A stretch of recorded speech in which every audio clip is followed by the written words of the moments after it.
Good morning, treasure seekers and fans of the show Civil War Gold. It is I, Treasure Troller, back once again after a week off. I know a lot of you were going, where's Treasure Troller? Why isn't he here this week? Where is his vlog? Well, there was really nothing to talk about concerning last week's episode, and I know you're going to say, well, there's really not much to talk about this week's episode. And you would be correct. There's just a couple of items that we need to go over. But before that, we actually have over 50 subscribers to this channel. That partly due to the wonderful YouTube vlogger Black Bigot.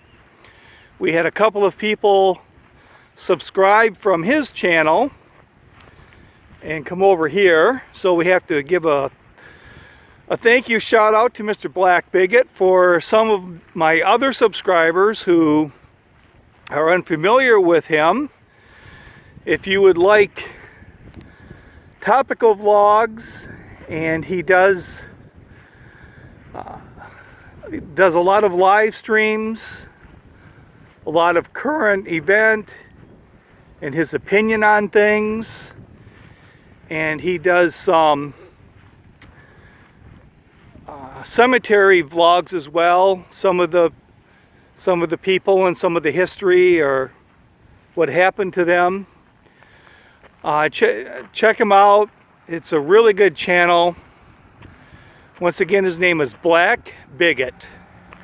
And go ahead and check him out.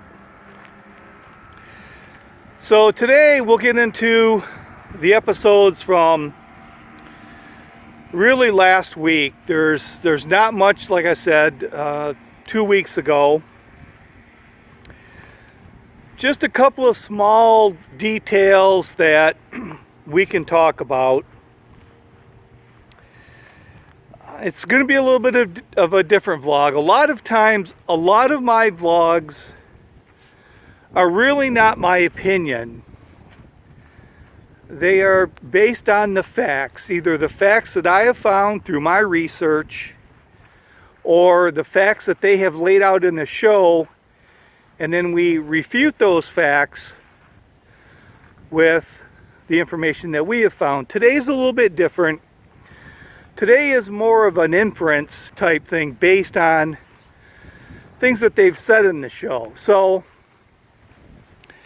if you disagree or have a different opinion on it, I understand, perfectly understandable. So we're going to kind of talk about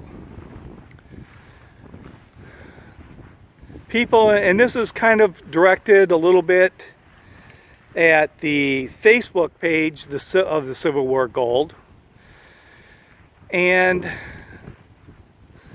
they're wondering, do they do research,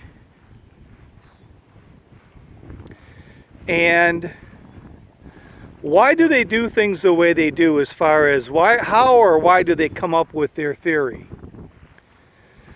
So that's going to be the first two things, the first sort of opinion based on a couple of things from the show. But we'll talk a little bit about a couple of items. The first thing they talk about a lot is, one of their big theories is why there was this, why one bit of proof as to the presence or the existence of this gold was Charles Hackley's, excuse me, I'm going through puberty or something. Charles Hackley's explosion of wealth after 1870.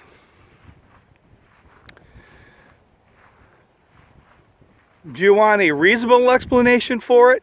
Treasure Troller can give that to you.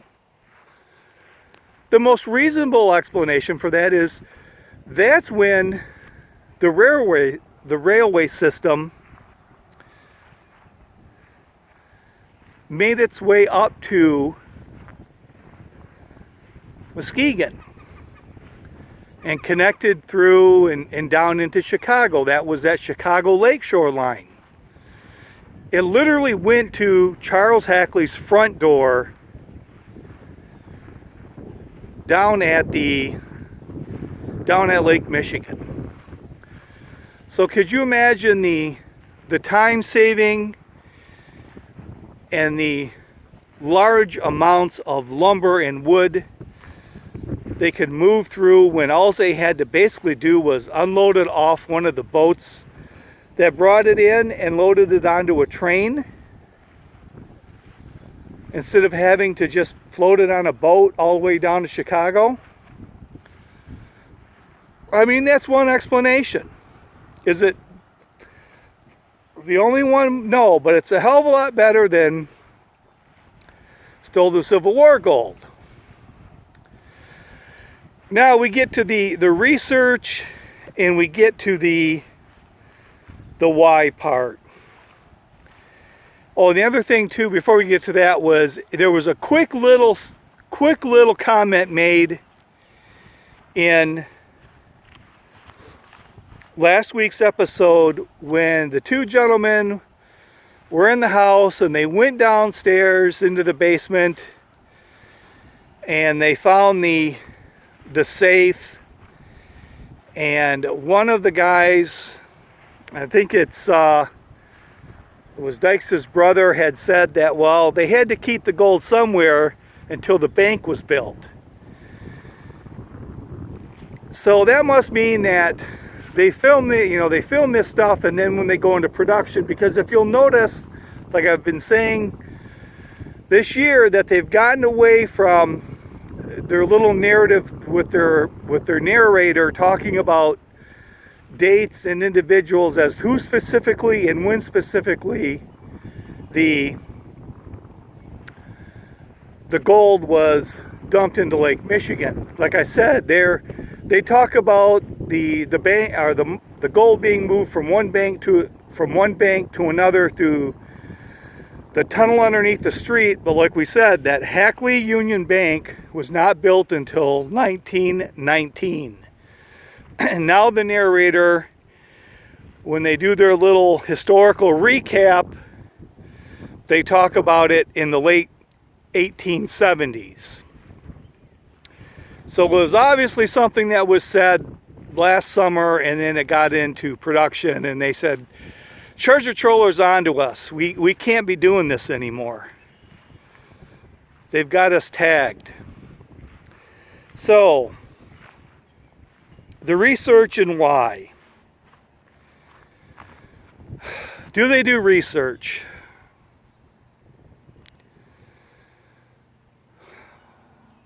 That's a tough question to answer. They ignore a lot of research, let's just put it that way. And I came up with that comment, or I came up with this idea with Marty's son Alex Lagina. When they were in Washington, D.C., they were in a car,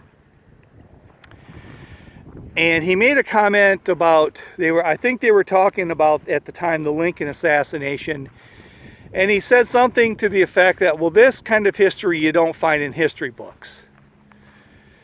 And that's really the theory that these guys are going on.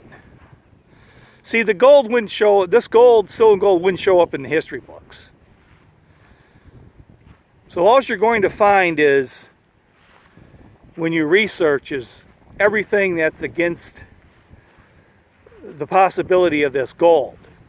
But the problem is, their research doesn't exist in history books. You know, like they also made the comment about the how much credence they put into the handed down stories from families, the family information, with when the gentleman brought in the pieces of gold and the story about his great grandfather being a Union soldier, and This gold possibly could have been from the captured Jefferson Davis. You know, they put a lot of credence into that, and it really comes down to, in a lot of ways, what information you're going to believe and what information you're just going to kind of dismiss or not put that heavy of a emphasis on.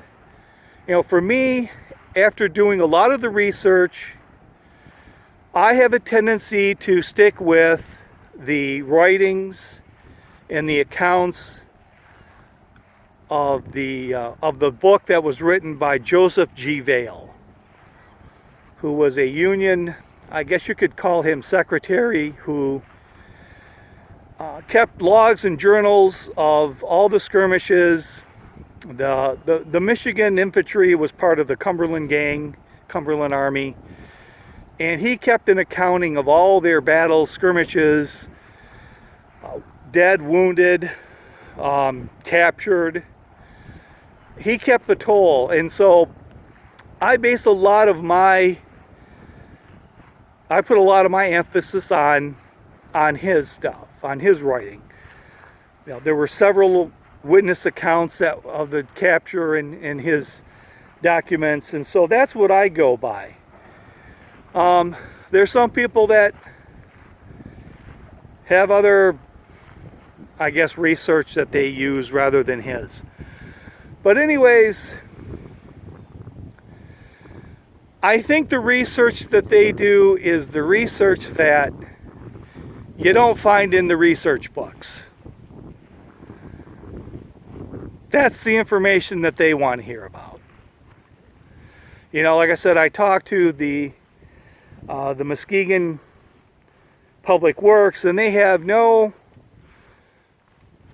nothing, no information about any kind of tunnels. But they heard a rumor that there was a tunnel, and they thought what they found when they broke into that foundation was a tunnel, so that means there's a tunnel there, and lo and behold, they go out and scan the street and find what they think is a tunnel. So a lot of their information is really, I guess, is folklore, handed down stories, and, you know, stuff you don't find in the history books. And that's what they go by, not by the actual accountings of historical records. So that kind of answers that. Hopefully we will have a vlog based on facts next week from the show. We may have a bit of an announcement next week. I hate to do this kind of thing, but I won't know for sure about the information, or if there will be information, until probably Thursday. So there'll be an update on that anyways, and we'll also hopefully have a vlog on the show episode as well. I'm also going to expand the channel just a little bit, and I think I'm going to do some vlogs on that show alone. Just do some episode recaps, and we'll post those on the site as well. Hope you enjoy those. We'll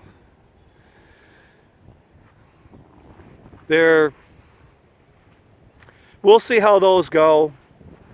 That is going to be a lot more of opinion than fact, but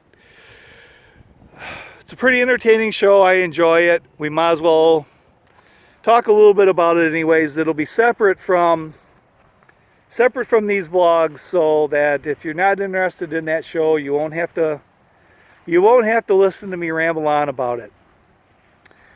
So with that, don't forget, like I said, check out Black Bigot's channel. And this is Treasure Troller signing off, saying aloha and good day.